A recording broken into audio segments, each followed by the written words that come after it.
కూడా వచ్చును, అద్భుతములు ఎన్నో చేయును. యేసు కూడా వచ్చును, అద్భుతములు ఎన్నో చేయును.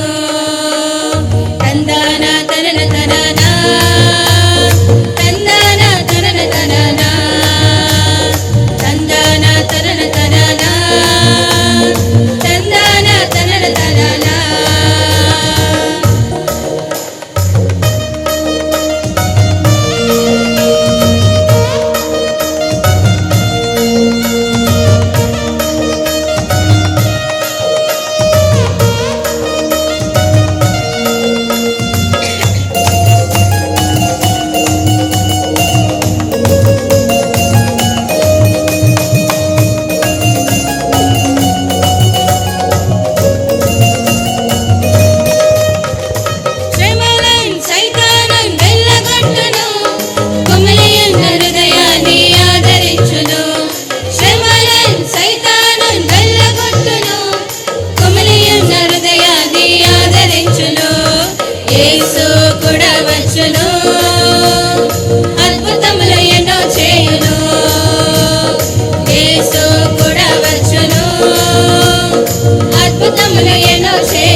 హల్లెలూయా, హల్లెలూయా.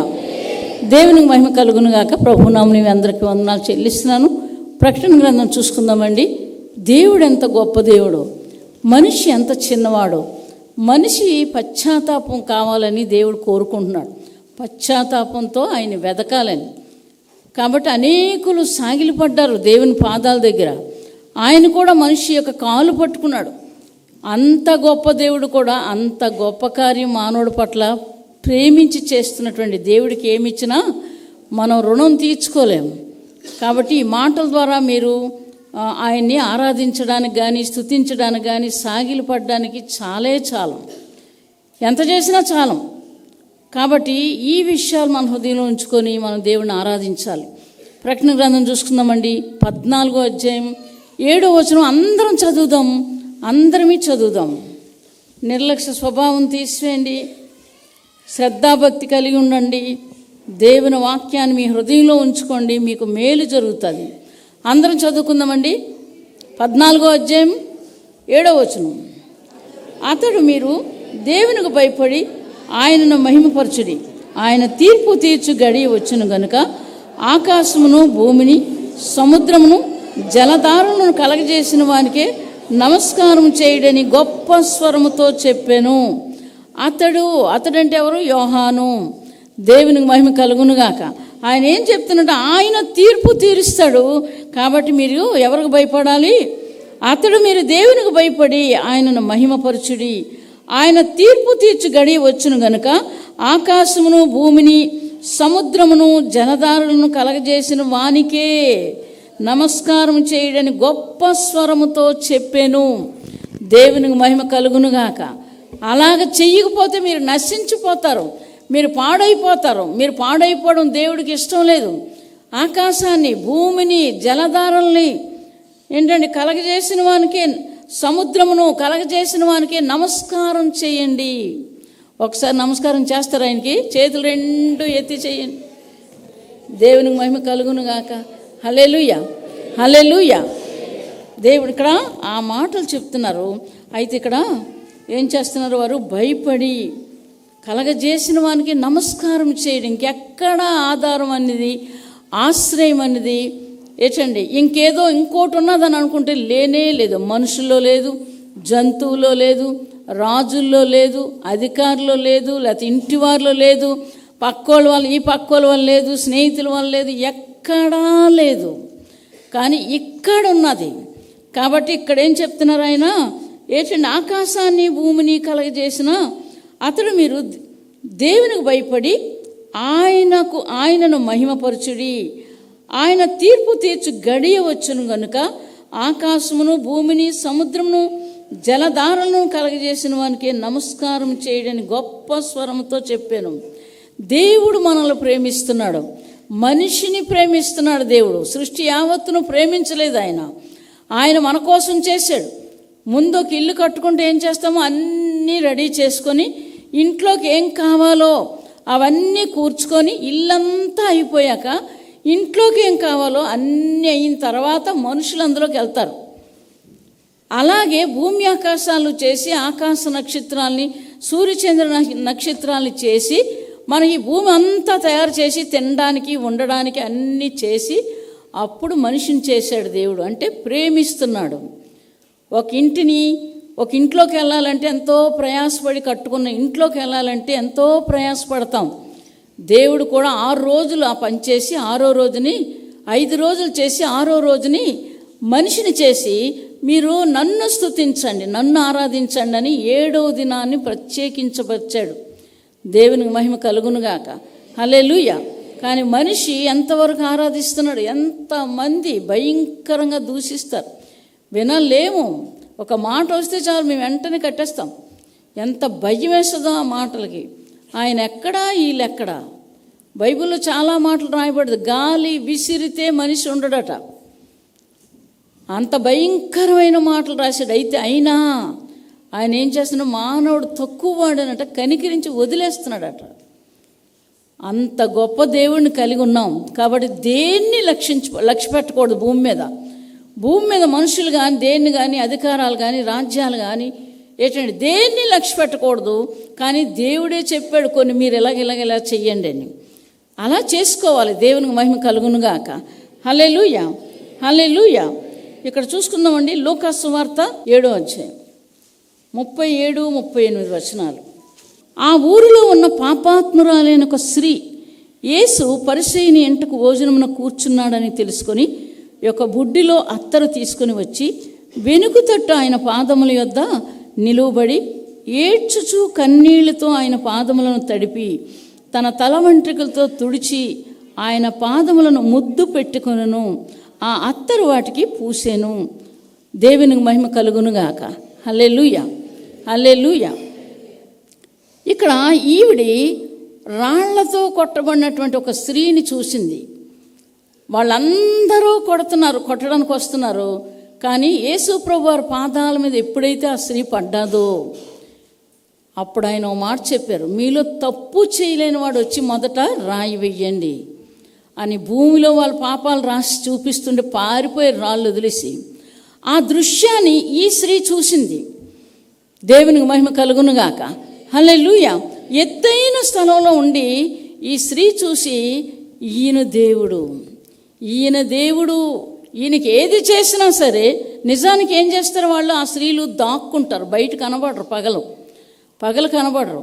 వాళ్ళు వృత్తిని బట్టి రాత్రుల్లే కనబడతారు కానీ పగలు కనబడరు. కానీ తన పాపం తనకు తెలిసింది. నేను పాపిని అని తెలుసుకుంది. పశ్చాత్తాపం, హృదయం బద్దలైపోతుంది తను చేసిన పాపానికి. బద్దలైపోయి ఈ పాపానికి నిష్కృతి లేదు, ఈ పాపం నుంచి నాకు విడుదల లేదు.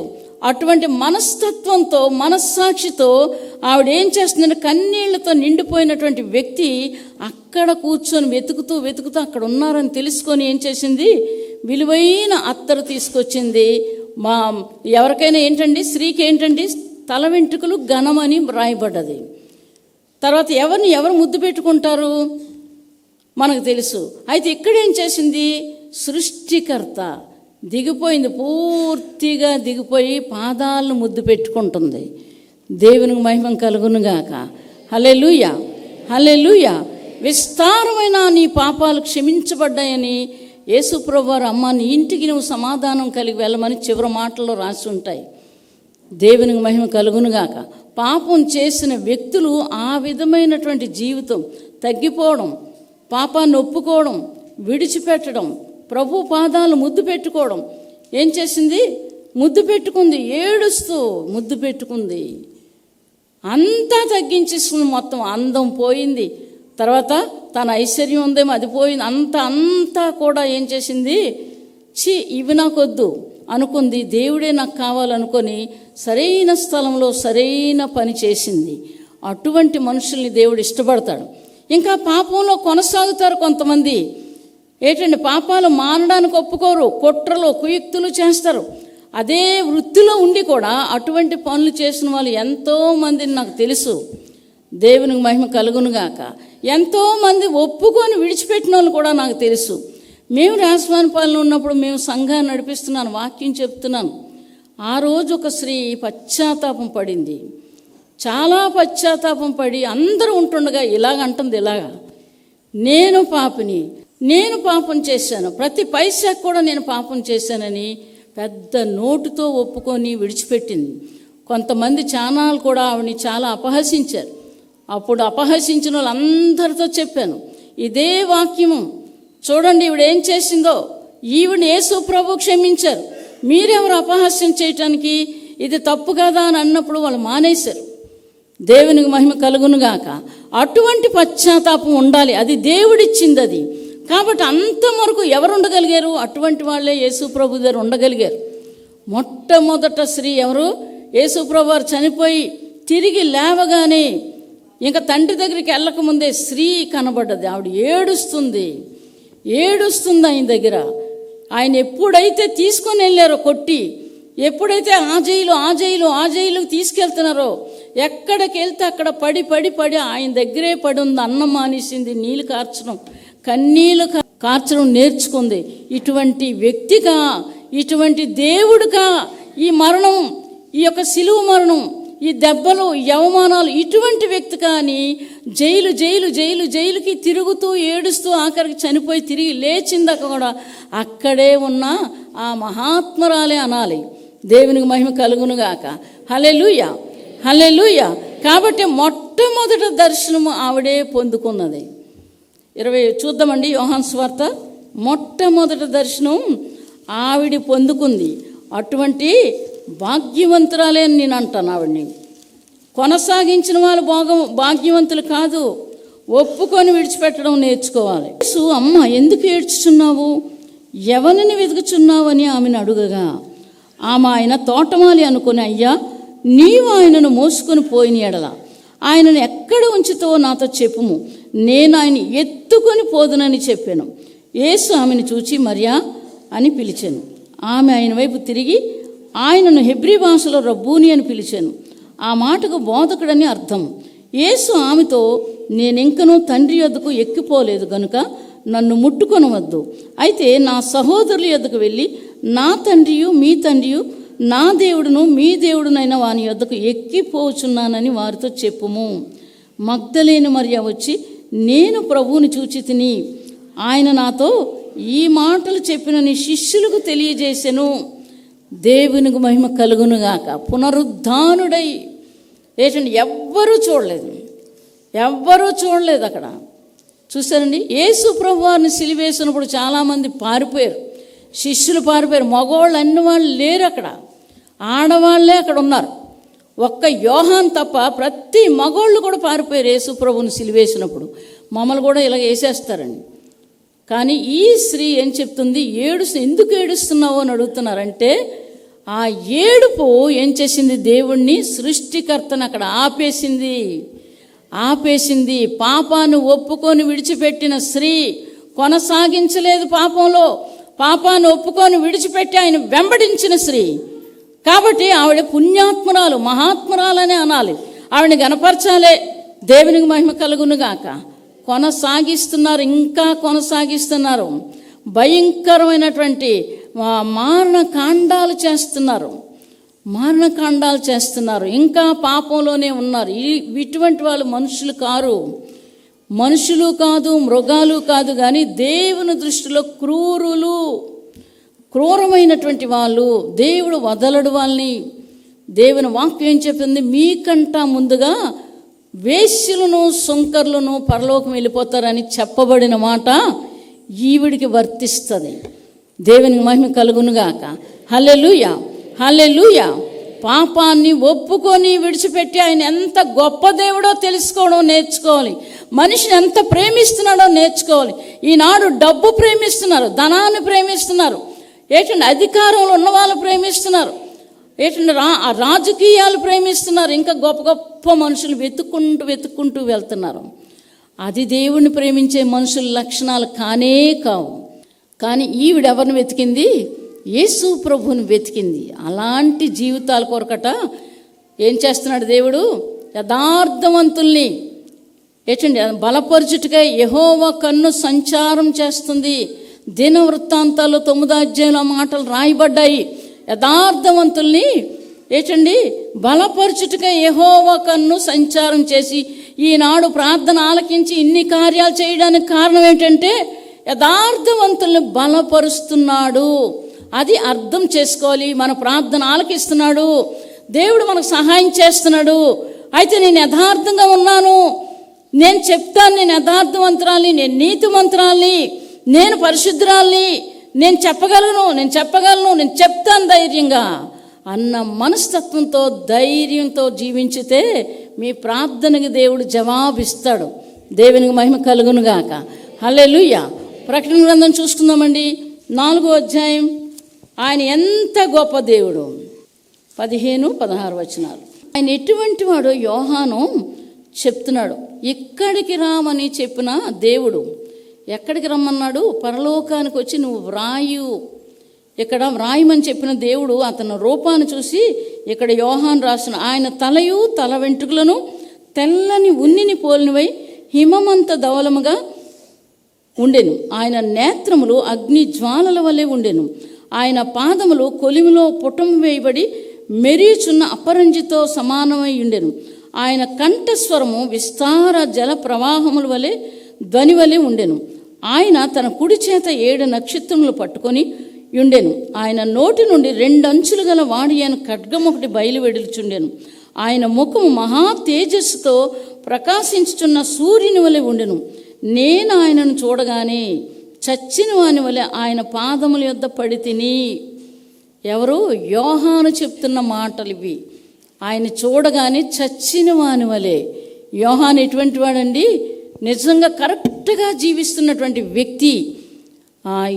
యాకోబు, యోహాను వీళ్ళిద్దరూ కూడా హతసాక్షులైపోయారు. తల్లి అడిగింది, ఏంటి నీ కుడి పక్కన ఒకరిని ఎడం పక్కన పెట్టుకోమని. అయితే యేసుప్రభు వారు చెప్తారు, నేను తాగే గిన్నెలోంది వాళ్ళు తాగలేరు. అప్పుడు వీళ్ళేం సమాధానం చెప్తున్నారు, మేము తాగుతాము అన్నారు. అయినా సరే నా తండ్రి చిత్తం కానీ నా చిత్తం కాదు అని యేసుప్రభు వారు తల్లితో చెప్పిన మాటలు, యోహాను తల్లితో చెప్తున్న మాటలు. అయితే అక్కడ ఏమైందండి? నిజంగానే తాగారు. హతసాక్షి అయిపోయాడు. ఎవరు? యాకోబు హతసాక్షి అయిపోయాడు. తర్వాత మరి పేతుని జైల్లో పెడితే విడిపించారు సంఘ ప్రార్థన వలన. కానీ ఆ తర్వాత ఏమైంది? యోహాన్ని నానా చిత్రహింసలు చేశారు, నూనెలో వేశారు, చావలేదు. ఏచండి, సిలువ వేసి కట్టేసి అగ్ని కింద నుంచి పెట్టారు, చావలేదు. తర్వాత ఏం చేశారు? ఇంకా చాలా హింసలు పెట్టారు కానీ చావలేదు. మృత్యుంజయుడని యేసు ప్రభు ఉంటే సావరు, నిత్య జీవాన్ని పొందుకుంటారు. దేవుని మహిమ కలుగునుగాక. హల్లెలూయా, హల్లెలూయా. కాబట్టి చావలేదు, ఇంక ఏమీ చేయలేము. కాబట్టి పద్మాసు దీవుల్లో వేసిస్తే అక్కడ సింహాలు, పుళ్ళు, పాములు, చాలా క్రూర మృగాలు ఉన్నాయి. అక్కడ వేస్తే తప్పకుండా గ్యారంటీకి చచ్చిపోతాడని అక్కడ వేసేస్తారు. అది దేవుని చిత్తము. దేవునికి మహిమ కలుగునుగాక. ఎప్పుడూ యేసుప్రభు రొమ్ము మీదే ఉండేవాడు యోహాను. ఎక్కడికి వెళ్ళినా సరే వచ్చి గుండెల మీద పడిపోవడం, ఎక్కడికి వెళ్ళినా గుండె మీద పడిపోవడం. అందుకు యేసుప్రభు రొమ్మున అనుకున్న యోహాను అని రాయబడ్డది. దేవునికి మహిమ కలుగునుగాక. ఎంత ఆధిక్యత ఆయనకు కలిగింది యోహానికి, ఎంత గొప్ప దేవుని యొక్క పాదాలు చూస్తున్నాడు ఆయన. పాదములు కొలుములో పుటం వేయబడి మెరియుచున్న అపరంజితో సమానమై ఉండెను. అటువంటి గొప్ప దేవుడు మన కొరకు త్యాగం చేసి ఈ భూమి మీదకి వచ్చి మానవుల కాళ్ళు కూడా పట్టుకున్నటువంటి దేవుడు ఆయన. అంటే ఏమనుకుంటున్నాడు ఆయన? ఆయన ఏమనుకుంటున్నాడు? మనం ఏమనుకుంటాం? ఏచండి, మనం ఏమనుకుంటామండి? కులాలు చూస్తారు, ఇక్కడ కులాలు చూస్తారు. అందులో కలిసిపోవడం ఏంటి, అందులోకి వెళ్ళిపోవడం ఏంటి అని అంటారు. ఈయన ఎక్కడా, మనం ఎక్కడా? వెళ్ళిపోవడానికి దారి ఆయన పెడితేనే వెళ్ళగలం. ఏంటండి, నేను అనుకుంటాను అప్పుడు నాకు దొరికింది, అంతకుముందు దొరికితే ఎంత బాగుందని. కులాలను వెతుక్కుంటారు. కానీ ఈయన ఎటువంటి దేవుడు, ఎలాగొచ్చాడు, ఎందుకు ఆ పని చేయాలి? యోహాను సువార్త చూసుకుందామండి, 13వ అధ్యాయం. యోహాను సువార్త 13వ అధ్యాయం 3-4 వచనాలు చదువుదాం. తండ్రి తన చేతికి సమస్తమును అప్పగించిననియు. భూమి మీద ఉన్నటువంటి ప్రతి దాన్ని కూడా యేసుప్రభు వారికి అప్పగించారు తండ్రి. అధికారాన్ని ఏచండి, మొత్తం అధికారం, రాజ్యం, సింహాసనం మొత్తం అంతా కూడా యేసుప్రభుకి అప్పగించబడ్డది. ఎప్పుడైతే శిలువ మరణాన్ని జయించి తిరిగి లేచారో తండ్రి వాగ్దానం చేస్తున్నట్లుగా బైబిల్లోనుందన్నమాట. సర్వాధికారము కుమారుడికి అనుగ్రహించినని వాక్యము మనకు తెలుసు. ఫిలిప్పీయులకు రాసిన పత్రికలో ఆయన పాదాల కింద పెట్టాడట ప్రతిదిని. ఆ మాట ఇక్కడ యేసుప్రభు వారు చెప్తున్నారు. తండ్రి తన చేతికి సమస్తమును అప్పగించిననియు, తాను దేవుని యొద్ద నుండి బయలుదేరి వచ్చిననియు, దేవుని యొద్దకు వెళ్ళవలసి ఉన్నదనియు ఎరిగి భోజన పంక్తిలో నుండి లేచి తమ వస్త్రమును అవతల పెట్టివేసి ఒక తువాలు తీసుకొని నడుమునకు కట్టుకొని అంతట పల్లెంలో నీళ్లు పోసి శిష్యులు పాదములు కడుగుటకు తాను కట్టుకొని ఉన్న తువాలుతో తుడుచుటకును మొదలుపెట్టెను. ఎంత భాగ్యమండి వాళ్ళది. ఒక దేవుడు సృష్టికర్త మానవుడు పాదాలు పట్టడానికి. అందుకే ఒక మాట మాట్లాడతారు, సువార్త చేసిన పాదములు ఎంతో సుందరములట. పర్వతాల మీద సుందరం అంటే ఆయన కాళ్ళకాసి చూసారేమో అస్తమానం.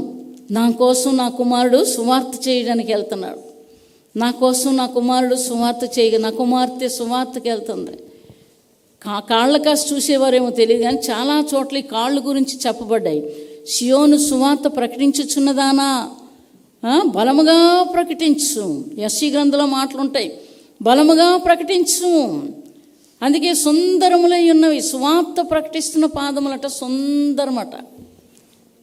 ఎంత గొప్ప మంచి మాట అక్కడ రాయబడింది. ఆ పాదాలని కడగడానికి యేసుప్రభు వారు ఏం చేస్తున్నారు? ఇప్పుడు తువ్వాలు తీసి నడుము కట్టుకొని పళ్ళెంలో నీళ్లు పోసి మనిషి పాదాలు కడగడానికి వచ్చినటువంటి దేవుడు. ఒక అసహ్యంగా బట్టలు లేకుండా, లేకపోతే వాళ్ళ పరిస్థితులు బాగోపోయినప్పుడు, వాళ్ళ పరిస్థితులు బాగోలేకుండా ఉన్నప్పుడు వాళ్ళని చూస్తారా? మనుషులు చూస్తారా? ఏంటండి, ఎన్నోసార్లు నేను దూషించానండి. ఈ రామా టాకీస్ దగ్గరే నేను మక్కుండేది, మా పెదనాన్నగారు కూతురు. ఆవిడ ఇంటికి వెళ్ళినప్పుడు కూడా వీధిలో వాళ్ళు ఉండేవారు. వేసండి, మాకు ఎదురయ్యారేటి ఇలాగని దాన్ని. అందుకే నేను ఇప్పుడు కలిసి భోజనం చేస్తానని దేవుడి దగ్గర ఒప్పుకొని నేను ఆ పొరపాట్లు మరలా చేయలేదు. నేను ఇప్పటికీ కూడా దేవునికి మహిమ కలుగునుగాక. మనిషిని దేవుని స్వరూపంలో చేశానని వాక్యం ఉంది. మనిషిలో ఉన్న ఊపిరంతా కూడా దేవునిదని వాక్యం ఉంది. ఈ రెండు మాటలు ఎక్కడ తీసేస్తాడు? చాలా మాటలు ఉన్నాయి. మనిషిని ఏం చేశాడు? ఆయన రూపంలో తయారు చేసుకున్నాడు, స్త్రీనిగాను పురుషుడిగాను. అక్కడ వాక్యం ఉంటుంది, ఫిలిప్పీయులకు రాసిన పత్రికలో మాట ఉంటుంది. దాసుని రూపం ధరించుకొని తను తాను రిక్తుడిగా చేసుకోవాల్సిన పనేంటి? ఆయనకు అవసరమా? ఆ గొప్ప దేవుని ఎలాగ స్తుతించాలి, ఎక్కడ దొరికితే అక్కడ ఆయన గురించి చెప్పాలి. మా జీవితంలో ఈ కార్యం చేశాడు, మా జీవితంలో పలానప్పుడు చనిపోవాల్సింది ఇది చేశాడు, పలానప్పుడు పరిస్థితులు బాగాలేనప్పుడు ఇది చేశాడు. ఎక్కడైనా చెప్తున్నారా? ఎవరికైనా సువార్త చేస్తున్నారా? సువార్త చెప్పిన వాని పాదములు సుందరములై ఉన్నాయి. యేసు ప్రభువు తను తాను తగ్గించుకున్నాడు. అగ్నిలో పుట్టము వేయబడిన పాదములు, అపరంజి అంటే బంగారం, అటువంటి పాదాలు కలిగినటువంటి ఆ దేవుడు ఈ మనుషుల కాళ్ళు కడుగుతున్నాడంటే ఎంతగా మనిషిని ప్రేమిస్తున్నాడు, ఎంతగా మనిషిని ప్రేమిస్తున్నాడు దేవుడు. ఏమైనా మనం రుణం తీర్చుకోగలమా? ఎంతగా ప్రేమిస్తున్నాడు. ఎంత గొప్ప దేవుని కలిగి ఉన్నాం. అణువు నిండిపోవాలి. క్షణ క్షణం మీ మాటలు, దేవుని మాటలతో మీ నోరు నిండిపోయి ఉండాలి. ఎందుకంటే ఆయన చేసిన త్యాగానికి మనం ఏమీ చేయలేము. ఎటువంటి దేవుడు! ఇదంతా తెలుసుకుంది. ఈయన దేవుడు, ఈయన గొప్ప దేవుడు, ఈయన పరిశుద్ధుడు, పాపం లేనివాడు. కాబట్టి ఆమెను క్షమించాడు, నన్ను క్షమిస్తాడు. నా హృదయం బద్దలైపోతుంది నా పాపంతో. నా పాపాలు క్షమించాలంటే ఆయనే ఉండాలని ఏం చేసింది? విలువైన అత్తరు తీసుకెళ్ళింది. కన్నీళ్లతో ఆయన పాదాలు కడుగుతూనే ఉంది. ఈ జుత్తుతో ఆయన తుడుస్తూనే ఉంది. అటువంటి ఆరాధన కలిగిన స్త్రీ పాపాన్ని ఒప్పుకొని విడిచిపోయింది, కొనసాగించలేదు. డబ్బుల కోసం కొనసాగిస్తున్నారు, జీవితాలు నాశనం చేస్తున్నారు. అనేక మంది చనిపోతున్నారు, పిల్లల్ని అమ్ముకుంటున్నారు. ఏంటండి 10 లక్షలకి 50 లక్షలకి పిల్లల్ని దొంగచాటుని సంఘాలు నడిపిస్తూ ఇటువంటి పనులు చేస్తున్నటువంటి పాపిష్టి జనాంగాన్ని ఏంటండి కనబడలేదని అనుకుంటారు. కానీ దేవుడు ఒకరోజు పట్టుకొని బయటికి లాగుతాడు అటువంటి వాళ్ళని. ఆయన పేరు పెట్టుకొని, ఆయన నామాను పెట్టుకొని ఏంటండి ఆయన దేవుడు అని చెప్పుకుంటూ వెనకాతలు ఈ పనులు చేస్తున్నారే. ఏంటండి చూడలేదు దేవుడు, కళ్ళు కప్పేసాం మేము. ఏంటండి మనుషులకు తెలియకుండా చేస్తున్నాం మేము. దేవుడు చూడలేదు, మనుషులు కళ్ళు కప్పేసాం అనుకుంటున్నారు. దేవుడు కళ్ళు కప్పలేరు. ఇక్కడి నుంచి చూసినట్టు ఉంటుంది ఆయనకి. భూమి మీద ఉన్న ప్రతి మానవుని కూడా ఆయన స్ఫటిక సముద్రం దగ్గర సింహాసనం ఉందట. అది ఎలా కనబడుతుంది? ఏంటండి అంత పెద్ద సముద్రంలో జీవరాశులన్నీ కనబడతాయి. ఎంత సృష్టిలో ప్రతి మానవుడు కనబడతాడు. వాళ్ళు చేస్తున్న పాపాలు కూడా కనబడతాయి. ఏంటండి ఒక పుస్తకము వాళ్ళ వెనకాతలు ఉంటుందట. మీకా గ్రంథంలో, మలాకీ గ్రంథంలో ఉంటుంది ఒక పుస్తకము. ప్రతి మానవుడి దగ్గర కూడా ఒక పుస్తకం. ఆకాశంలో, మీ ఇంట్లో, లేదా మీ వంటగదిలో, మీ బాత్రూంలో, ఎక్కడికి వెళ్ళినా ఆ పుస్తకం మిమ్మల్ని తరుగుతూనే ఉంటుంది. ఆ మీరు చేసిన పాపాన్ని అందులో రాస్తుంది. అందుకే ఇక్కడ ఏం చెప్తున్నారు? ఆయనకు భయపడి ఏంటండి మంచి క్రియలు చేయమని ప్రకటన గ్రంథంలో ఇందా మనం చూసుకున్నాం. ఆ పుస్తకంలోంచి రాస్తుంది. అందుకే గ్రంథము జీవ గ్రంథము. ఎవరి పేరు వ్రాయబడలేనట్టు కనబడలేదు వాడు ఎక్కడుంటాడు? అగ్నిగుండములో ఉంటాడు. ఈ పుస్తకం సాక్ష్యమిస్తుంది, ఆ జీవ గ్రంథం సాక్ష్యమిస్తుంది. ఏంటండి అక్కడ పెద్ద భూమి అంత టీవీ ఉంటుందేమో అక్కడ. ఏంటండి భూమి అంత టీవీ ఉంటుంది.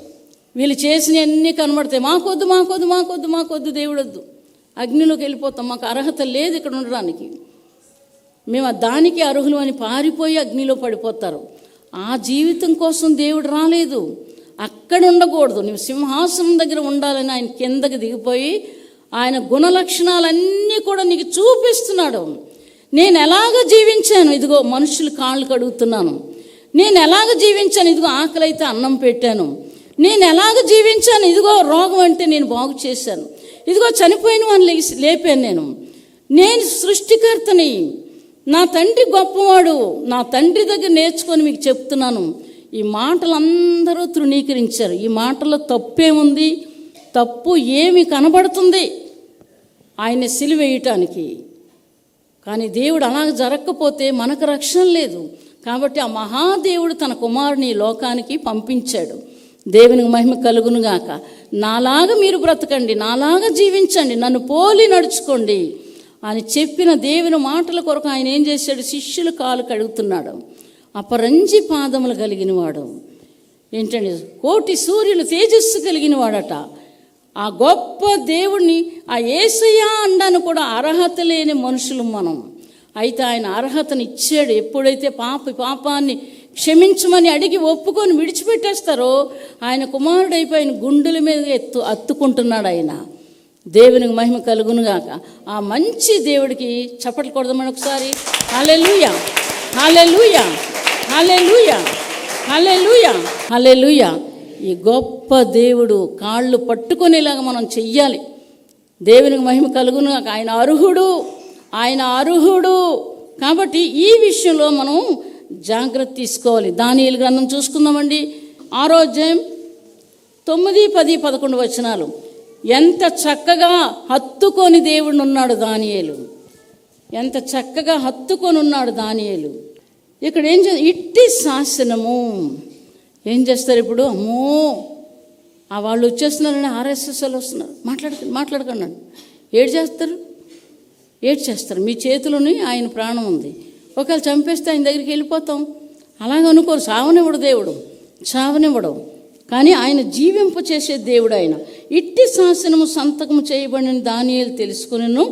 అతడు ఇంటికి వెళ్ళి యథాప్రకారంగా అనుదినం ముమ్మారు మోకాళ్ళుని తన ఇంటి పైగది కిటికీలు యెరూషలేము తట్టుకు తెరవబడి ఉండగా తన దేవునికి ప్రార్థన చేయుచు ఆయనను స్తుతించు వచ్చెను. ఆ మనుషుల గుంపు కూడి వచ్చి దానియేలు తన దేవునికి ప్రార్థన చేయటూ ఆయన బతిమాలుకొనుటయు చూసి ఏం చేశారు? రాజు దగ్గరికి వెళ్ళారు. రాజా, ఈ కుట్రంతా వాళ్ళే చేశారు. ఎలాంటి కుట్రలు పన్నుతున్నారు ఇప్పుడు? ఏంటండి, ఎలాంటి కుట్రలు? ఈ కుట్రలన్నీ వాళ్ళే పన్నుతున్నారు.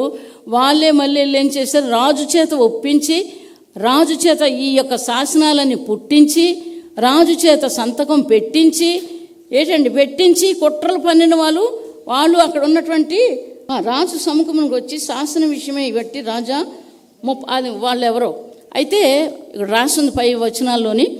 ఈ విధంగా దానియేలు కొరకు ఇన్ని వల పన్నారు. ఎంత వల అంత వల్లోని కూడా ఏమైంది? దానియేలు బయటకు వచ్చేసాడు. ఎంత కుట్రలు, ఇంత వల పన్నులు, ఆఖరికి సింహబోనులో వేయబడ్డారు. పొడి చేసిందని రాయబడ్డది. మనిషి నిజాయితీగా బ్రతకపోతే ఇదే గతి, ఇదే బ్రతుకు. ఆ దానియేలుని ఎలాగైతే జైల్లో పెట్టించారో, ఆఖరికి సింహాలు ఎలాగైతే ఆ పొడి చేసాయో, దానియేలు ఆ సింహాల మధ్య నుంచి దేవుడు బయటకు తీసుకొచ్చాడు. వాళ్ళు పొడి భార్యలు పిల్లలతో సహా ఆ రాజు వేయించేశాడు. దానియేలు దేవుడు బ్రతికించి రాజు దగ్గర నిలబెట్టాడు. దేవునికి మహిమ కలుగునుగాక. యథార్థంగా ఉంటే మీ జీవితాలు కూడా అలాగే ఉంటాయి. అలాగే ఉండాలంటే నిజం చెప్పడం మొదలు పెట్టాలి. పాడు చేయకూడదు. ఇతరులను పాడు చేయడం, ఎవరికైనా పెడితే ఇవ్వనివ్వకుండా ఉండడం, దేవునికి ఇవ్వనివ్వకుండా ఇవ్వడం, పేదోళ్ళకి ఇవ్వనివ్వకుండా ఉండడం, ఇటువంటి పాపిష్టి పనులు చేసిన వాళ్ళకి గొప్ప శిక్ష బైబిల్ చెప్తుంది, నేను కాదు. కాబట్టి జాగ్రత్తగా జీవించడం నేర్చుకోవాలి. ఇక్కడ ముమ్మారు మోకాలు వేస్తున్నాడు, ఒకసారి కాదు, ముమ్మాళ్ళు మోకాలేసి అది తెలిసి ఎందుకు అలా చేస్తున్నాడు? నా దేవుడు నన్ను విడిపిస్తాడన్న సంగతి తెలిసి ఈ పని మానలేదు, ఇది మానేశాడు. వీళ్ళు కుట్ర చేశారు కాబట్టి వచ్చి నన్ను ఏమో చేస్తారేమో అని భయపడలేదు దానియేలు. యెరూషలేము కిటికీలు తెరిచి యెరూషలేము పక్కన దేవుడు ముమ్మారు ప్రార్థన చేస్తున్నాడు. దేవుడు అతను విడిపించాడు. ప్రార్థన పరిస్థితులు మారుస్తుందన్న మాట అర్థం అది. దేవునికి మహిమ కలుగునుగాక. హల్లెలూయా, హల్లెలూయా. కాబట్టి ఈ విషయాల్లో మనం చాలా జాగ్రత్తగా ఉండాలి. మార్కు సువార్త చూసుకుందాం. 1వ అధ్యాయం 40-41 వచనం. అక్కడ ఏం చెప్తున్నాడు? ఒక కుష్టి రోగి. పూర్వం ఇప్పుడంటే తిరుగుతున్నారు వాళ్ళు, మందులయ్యి వచ్చి బాగవుతున్నారు కొంతమంది. పూర్వం అయితే ఏం చేశారు? వాళ్ళకు ఒక పేట ఉండేది. ఆ పేటలో ఉండవి వాళ్ళు కానీ ఆ గాలి తగిలితే మనకు వచ్చేస్తుందని భయపడి ఆ పక్కకు కూడా వెళ్ళేవారు కాదు. అలాంటి మనుషుడు యేసు ప్రభు దేవుడని తెలుసుకున్నాడు. ఏం చెప్తున్నాడు? నీకు ఇష్టమైతే నా మీద కనికరపడి, ఎంత మంచి మాట, నాకు చాలా ఇష్టం ఆ మాట, నా మీద కనికరపడి నన్ను శుద్ధుడిగా చేయగలవు. నాకు ఇష్టమే నాకు ఇష్టమే అని ఒక మనిషిని ఎంత ప్రేమిస్తున్నాడు. కుష్ఠరోగుల్ని బాగు చేస్తున్నాడు, కుంటి వాళ్ళు బాగు చేస్తున్నాడు, కళ్ళు లేని వాళ్ళు బాగు చేస్తున్నాడు, అంగహీనులు బాగు చేస్తున్నాడు, ఆకలంటే ఆహారం పెడుతున్నాడు, వస్త్రాలు లేని వాళ్ళకి వస్త్రాలు ఇస్తున్నాడు. అనేకమైనటువంటి ఘనకార్యాలు ఆయన ఈ భూమి మీద పుట్టి తన సిలువు మరణం దాకా వెళ్ళిన దాకా కూడా అద్భుతాలు చేశాడు. సిలువు దగ్గర కూడా అద్భుతమే. ఆ వాడి కళ్ళు కనబడవు. ఆ యొక్క బల్లిం పట్టుకొని పొడిచిన వాడికి కళ్ళు కనబడవు. ఏసండి, కొంచెం ఏదో కనబడుతుంది. ఎప్పుడైతే బల్యంతో పొడవగానే ఆ బ్లడ్ వచ్చి కన్ను మీద పడగానే కళ్ళు రెండు కనబడ్డాయి. ఆహా, నిజంగా ఈయన దేవుని కుమారుడు అండం మొదలుపెట్టాడు. దేవునికి మహిమ కలుగునుగాక. ప్రాణం పోతున్నా సరే స్వస్థపరిచాడు ఆయన. అంత మహాదేవుడిని కలిగి ఉన్నాం మనం. దేవునికి మహిమ కలుగునుగాక. హల్లెలూయా, హల్లెలూయా. కాబట్టి ఆరాధనకి ఏం చేయాలి? మీరు టైంకి దేవుని సన్నిధికి వెళ్ళాలి. దేవునికి మహిమకరంగా బయట కూడా జీవించడం, ఇంట్లో జీవించడం, బయట జీవించడం. దేవుని వాక్యం చెప్తుందో వాక్యానుసారంగా ఎప్పుడైతే జీవించడం మొదలు పెడతారో అది మారు మనసు కలిగిన లక్షణాలు. ఏచండి, మారు మనసు కలిగిన లక్షణాలు, యేసు ప్రభుని ఆశ్రయించే లక్షణాలు, పాపాన్ని ఒప్పుకొని విడిచిపెట్టి ఆయన వెంబడించడము. అందుకే 99 గొర్రెలను విడిచిపెట్టాడు నీతిమంతులట వాళ్ళు. ఏచండి, ఆ ముళ్ళల్లో ఉన్నటువంటి ఆ గొర్రెని మనం కూడా ముళ్ళల్లో ఉన్నటువంటి వాళ్ళని ఒకసారి గుర్తు చేసుకోండి. ముళ్ళల్లోని భయంకరమైన సమస్యలు, వేదనలు, బాధలు ఏంటంటే తలంచుకుంటే ఏడుపు వస్తుంది మన జీవితాల్లో. అటువంటి ముళ్ళల్లో ఉన్న నన్ను మిమ్మల్ని వెతికి తీసుకొచ్చాడు దేవుడు. ఆ గొప్ప దేవుడు రుణం ఎలా తీర్చుకోగలను? ఇతరులకు ఒక మాట చెప్పండి. యేసుప్రభు దేవుడు, యేసుప్రభు పరిశుద్ధుడు, ఆయన రక్షకుడు. నిన్ను రక్షిస్తాడు, నీ రోగాన్ని బాగు చేస్తాడు, నీ ఇంటి నీ కుటుంబాన్ని బాగు చేస్తాడు. ఆయన ఒక్కడే చేయగలడు, ఎవ్వరూ చేయలేరని ఒక మాట చెప్పండి. ఇతరులకు వెళ్ళి ఆయన సంతోషిస్తాడు. అందుకే మనిషి కాళ్ళు పట్టుకున్నాడు, కాళ్ళు కడుగుతున్నాడు, తువ్వాలతో తుడుస్తున్నాడు. ఏంటండి, ఎంత ప్రేమ ఆయనకి! తువ్వాలతో తుడుస్తున్నాడు. ఒక తండ్రి అలా చేస్తుంది బిడ్డలకి, ఒక తల్లి చేస్తుంది అలాగా. స్నానం చేయగానే తల నుంచి పిల్లల అరికాల దాకా తుడుస్తూనే ఉంటుంది తల్లి. ఒకవేళ తల్లి చేయకపోతే తండ్రి చేస్తాడు ఈ పనులు. కానీ మనందరూ కూడా అంతకంటే మిక్కుటమైన ప్రేమ ఆయన చూపించి మన కొరకు ప్రాణం పెట్టి తిరిగి లేచిన ఆ దేవుడు మనిషి పాదాలు కడగడానికి భూమి మీదకి వచ్చి తను తాను తగ్గించుకున్నాడంటే ఎంత గొప్పవాడు. వెనకాతలు ఒకలాగా, ముందుకు ఒకలాగా, బస్సులో వెళ్తే ఒకలాగా మాట్లాడతారు. ఏసండి, అక్కడ ఉంటే వాళ్ళ మాకు తెలియదండి, వీళ్ళు గొప్పవాళ్ళు కదా, కొంచెం డబ్బులు ఉన్నాయి, వాళ్ళ గురించి చెప్తే నామోషిక. కానీ ఇది దేవుడు చేస్తాడు. అదే పరిస్థితుల్లో నిన్ను పంపుతాడు, అప్పుడు తప్పించుకోలేవు. కానీ మనిషిని మనిషిగా ప్రేమించడం నేర్చుకోవాలి, ఇతరులు ప్రేమించడం నేర్చుకోవాలి. దేవుడు నేర్పించాడు, మనకి దేవుడు నేర్పించాడు. నిజానికి చెప్తున్నాను, కుష్ఠవ్యాధులు కానీ అలాగ వస్తే నేనేం చేసేదాన్ని, పారిపోయేదాన్ని. వాళ్ళ కుష్ఠవ్యాధి నాకు వచ్చేస్తుందని. నిజం చెప్తున్నాను, దేవుని సన్నిధిలో నాకు భయం లేదు. ఫస్ట్ ఎవరిని నా దగ్గర పంపించాడు దేవుడు? ఒక కుష్ఠవ్యాధితో ఉన్న ఒక వ్యక్తిని పంపించాడు. నేను రక్షించబడి 4 రోజులు 5 రోజులు అయింది, ఇంకా ఏడుస్తూనే ఉన్నాను. ఆవిడ చేతులు చూశాను. ఎలాగ భోజనం చేస్తావు నువ్వు అన్నాను. అంటే ఇంటికి వెళ్తే మా యజమాని వంట చేస్తాడు, ఆ వంట చేసి ఆ కూర అన్నం కలిపి నా చేతిలో పెడితే నేను తింటాను అన్నది. అయితే రేపు వస్తావా అన్నాను. వస్తానన్నది. ఆ మరుసటి రోజు మంచిగా ఆవిడకి వంట చేసి నేనే అన్నం పిసికి ఆవిడ చేతిలో పెడితే ఆవిడ తింటే నేను చేసిన దానికి ప్రాయశ్చిత్తం అనుకున్నాను. నేను వీళ్ళ కోసం పారిపోయాను, కానీ కుష్ఠవ్యాధి వల్లే దేవుడు బాగు చేశాడు. అంటే నేనెంత అసహ్యమైన మనిషిని అని నేను అనుకొని ఆవిడకి అన్నం పెట్టడం మొదలుపెట్టాను. మొన్న కూడా కుష్ఠవ్యాధుల దగ్గరికి వెళ్ళాం. మా దగ్గరికి ఎవరు రారమ్మా అంటారు వాళ్ళు. ఏంటండి, మా దగ్గరికి ఎవరు రారని. మా రాణి పక్కనే కూర్చొని తిన్నది. నాకు చాలా సంతోషం. దేవునికి మహిమ కలుగునుగాక. ఎందుకంటే దేవుడు చేసిన మనిషిని ప్రేమించడం నేర్చుకోవాలి. దేవునికి మహిమ కలుగునుగాక. అగ్ని జ్వాలలున్న నేత్రములు గలవాడు. ప్రసంగిలోనైతే ఆయన్ని ప్రశంసిస్తుందా స్త్రీ, ఆ సంఘము ఎంత ప్రశంసిస్తుందో 10,000 మందిలో నేను ఆయన గుర్తిస్తాను. ఆయన ధవలవర్ణుడు, రత్నవర్ణుడు అని ఇలాగ ప్రశంసిస్తుందా సంఘము ఆ స్త్రీ. మనం ఏం చేయాలి? దేవునికి మహిమ కలుగునుగా. తప్పకుండా ఏం చేయాలని, ఇక్కడ మా అమ్మ ఉందండి, లేదంటే ఎలాగవుతుంది? మీరందరూ ఉన్నారు, లేదంటే ఎలాగవుతుంది? దేవుడు ఉన్నాడని నమ్మడం నేర్చుకోవాలి. దేవుడు ఉన్నాడు నమ్మడం నేర్చుకోవాలి. నమ్మడం, విశ్వసించినవాడు కలవరపడడు, విశ్వసించినవాడు కలవరపడడు. యెషయా గ్రంథంలో ఉంటుంది, కలవరాలు అన్నీ తీసేసుకోవాలి. నాకు ఆయన ఉన్నాడు, ఏంటి ఆయన ఏదో చేస్తాడు. నా పరిస్థితి బాగోలేదు నిజమే, ఇప్పుడు నా పరిస్థితి బాగోలేదు నిజమే, అయితే నాకెవరున్నారు? ఆయన ఉన్నారు. కాబట్టి భయపడవలసిన పని లేదు. డబ్బులు లేకపోయినా, మనుషులు ప్రేమించకపోయినా, అసహించుకున్నా, అబద్ధంగా మీ మీద చెప్పినా, లేదా మిమ్మల్ని కొట్టినా తిట్టినా, ఏమి చేసినా నువ్వు చూస్తున్నావు, నాకు ఆయన ఉన్నాడు, దేవుడు ఉన్నాడు. దేవునికి మహిమ కలుగునుగాక. హల్లెలూయా. ఉన్నవాడు అనువాడునని చెప్పి ఐగుప్తు దేశాన్ని అంతటిని కూడా మోషే చేత హెచ్చరిక చేసి ఆయన రాజు దేవుడు అని తెలుసుకొని ఇలా చేశాడు. నువ్వు రాజు కాదు, ఐగుప్తు దేశపు రాజే, కానీ అంత దించేశాడు. అప్పుడు ఏమన్నాడు? పద పరిగెడదాం, వాళ్ళ దేవుడు వాళ్ళకి సహాయం చేస్తున్నాడు, మనం పరిగెడదాం పద అని ఫరో చెప్తున్నాడు. అటువంటి పరిస్థితుల్లోకి వెళ్ళిపోయాడు. రాజరకం పనికిరాలేదు, ఐగుప్తు దేశం పనికిరాలేదు, గుర్రాలు పనికిరాలేదు, రాజులు పనికిరాలేదు, అందరూ నీటిలో పడి చచ్చిపోయారు. ఆఖరికి ఓడిపోయారు. నిజం గెలిచింది. మీ జీవితాల్లో అదే గెలుస్తుంది. నిజాయితీగా ఉండండి, యథార్థంగా ఉండండి, నిర్దోషులుగా బ్రతకండి. అది మేము మీకు కార్యం చేస్తుంది. దాన్ని ప్రేమిస్తున్నాడు దేవుడు. అటువంటి మనుషులు ప్రేమిస్తున్నాడు కాబట్టి అది పట్టుకోవడం నేర్చుకోండి. దేవునికి మహిమ కలుగునుగాక.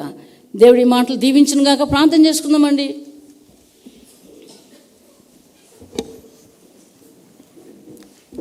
మీ జీవితాల్లో దేవుడు ఏం చేయబోతున్నాడు అది తప్పకుండా చేస్తాడు. ఆయన మిమ్మల్ని విడిచిపెట్టేవాడు కాదు. ఆ గొప్ప దేవుడు నిన్ను ప్రేమిస్తున్నాడు. నా కుమార్తె, నా కుమారుడా, నా కుమార్తె, నీ కొరకు చేతులు చాపుతున్నాడు ఆయన నీ కొరకు. అమ్మ, నేనున్న స్థలంలో నువ్వు ఉండాలి, నా సింహాసనం మీద నువ్వు కూర్చోవాలమ్మా. నా కుమారుడా, నా సింహాసనం మీద నువ్వు కూర్చోవాలి, అందుకోసం నేను ప్రాణం పెట్టానని చెప్తున్నాడు ఆయన. ఈ మధ్యాహ్న సమయంలో ఆ మాటలు నీ హృదయంలోకి వెళ్ళాలి. నువ్వు అలా బ్రతకాలి, నీతిగా బ్రతకాలి, యథార్థంగా బ్రతకాలి. తండ్రి నీకు వందనాలు. నూనెంతా అయిపోతే ఒత్తి ఆరిపోతుంది. మా వయసు అంతా అయిపోతే తప్పకుండా ఆరిపోతాం. తండ్రి నీకు వందనాలు. మరలా నూనె పోసి బలపరిచి వెలిగేటట్లుగా లోకంలో మమ్మల్ని చేస్తున్న దేవుడా నీ పాదాలకు వందనాలు. సర్వంతర్యామి నీకు వందనాలు. భూమినైనా వైశల్యం అంతా కూడా, ఆకాశం కింద ఉన్న వైశల్యం అంతా నీది. భూమి నీది, ఆకాశం నీది, జలధారులు నీవి. నీకు భయపడి పాపం చెయ్యకుండా సహాయం చేయండి. జీవాధిపతి నీకు వందనాలు. మీ దయాదాక్షిణ్యాలు, కరుణా కటాక్షాలు నా మీద, నా బిడ్డ మీద, ఇక్కడ ఉన్న బిడ్డలందరి మీద ఉంచు నాయన. నీకు వందనాలు. నీ కొరకు బ్రతికే బ్రతుకులు మాకు దయచేయండి దేవా. నీకు వందనాలు. కుడికి ఎడమకి నాయన తిరగకుండా సహాయం చేయండి. మీలో ఉండి ఫలించేలా సహాయం చేయండి. మీరు మహిమ పొందండి. యేసుక్రీస్తు నామమున అడిగి వేడుకొని ప్రార్థిస్తున్నాం తండ్రి. ఆమేన్. హల్లెలూయా, హల్లెలూయా.